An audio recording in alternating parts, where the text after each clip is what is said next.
உண்மையிலே கடவுளை அடைய வேண்டும் என்று விரும்பக்கூடிய ஒவ்வொருவரும் அவனுடைய அகத்துக்குள் பயணித்தை தான் தொடங்குவான். மதவாதியாக தன்னை அடையாளப்படுத்தி கொண்டு மதத்தின் பெயரால் அடிபிடி போட்டுக்கொண்டு மதத்தின் பெயரால் பிரிவினைகள் செய்து கொண்டிருக்க மாட்டான். அந்த மதத்தினுடைய ஆழமான வேரான அந்த மத தன்மை என்னவோ அந்த தன்மையை அவனுடைய இயல்பாக மாற்ற முயற்சி பண்ணுவான். சகோதரத்துவத்தை சொல்கிறது என்றால் உண்மையிலே சகோதரத்துவத்துடன் இந்த உலகத்துல மனதை பயன்படுத்துவான். அனைவருக்கும் அன்பான வணக்கங்கள். உள்ளம் பெருங்கோயில் ஊனுடம்பு ஆலயம் என்று திருமூலர் தன்னுடைய பாடல்கள்ல சொல்றார்.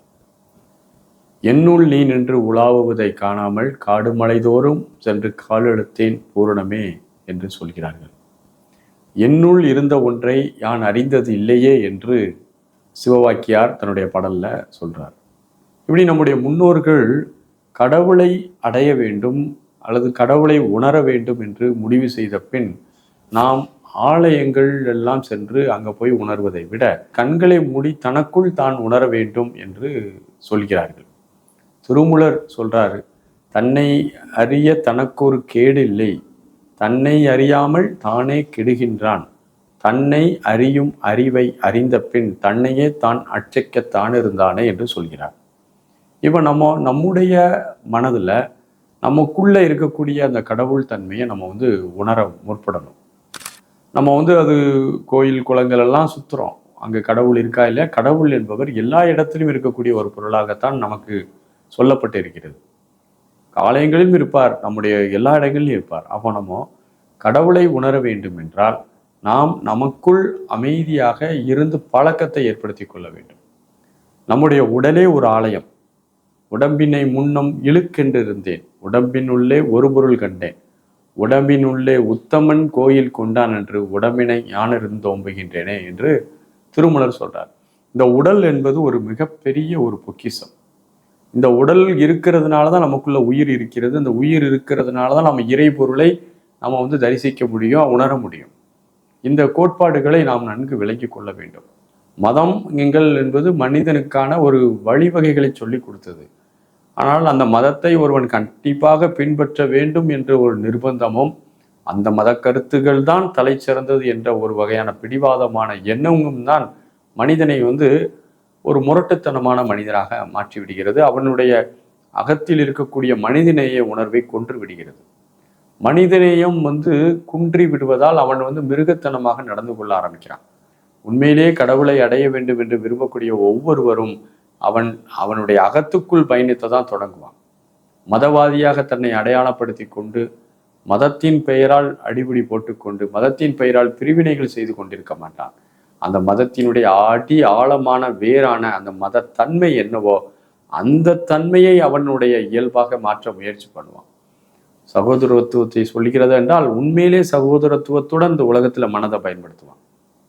இல்லை அன்பை பற்றி பேசுகிறது என்றால் அந்த அன்பையே தன்னுடைய பிரதானமாக நினைக்க ஆரம்பிப்பான். உயிர் இரக்கத்தை பற்றி பேசப்படுகிறது என்றால் அந்த உயிர் இரக்கத்தையே அவன் பெரிதாக நினைப்பான். இப்படி மதங்கள் என்ற ஒரு தன்மையினுடைய தன்மைகள் என்னெல்லாம் சொல்லப்படுதோ அதை ஃபாலோ பண்ணணும்.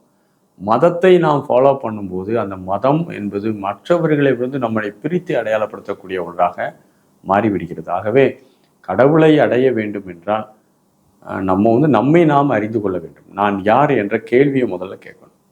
நான் யார்? உடலா? நான் யார்? மனமா? நான் யார்? என்னுடைய சக்தியா? நான் உண்மையிலே யார்? இந்த உடலையும் மனதையும் சக்தியும் பயன்படுத்தக்கூடிய இந்த நான் யார்? எங்கிருக்கிறேன்? எப்படி இருக்கிறேன்? என்னுடைய தன்மை என்ன? அப்படிங்கிற ஒரு கேள்வியை தொடர்ந்து ஆத்ம விசாரணை செய்து கொண்டே இருக்கும் போதும் அந்த ஆத்ம விசாரணை செய்வதற்கு ஒரு பக்குவம் வேணுங்கிறதுக்காகத்தான் தியானம் உதவி செய்கிறது. தியானத்தின் மூலமாக நீங்கள் அமைதியாக அமர்ந்து அமர்ந்து அமர்ந்து பல நாள் தொடர்ந்து அமர்ந்து கொண்டிருக்கும் போது அந்த ஆத்ம விசாரணையினுடைய முடிவில் நீங்களே கடவுளாக இருக்கக்கூடிய தன்மையை உணர்வேன். நான் மட்டும்தான் கடவுள் இல்லை, எல்லாரும் நான் என்று எனக்குள் கடவுள் தன்மை இருக்கிறது என்றால் இந்த பூமியில இருக்கக்கூடிய ஒவ்வொரு உயிர்களிடத்தும் அந்த கடவுள் தன்மை இருக்கிறது என்பதை உணர வச்சிடும். எல்லாம் ஒன்னஸ் அப்படிங்கிற ஒரு இடத்துக்குள்ள கொண்டு வரும். எல்லாமே இறைவனுடைய அம்சங்களாக கொண்டு வரும்.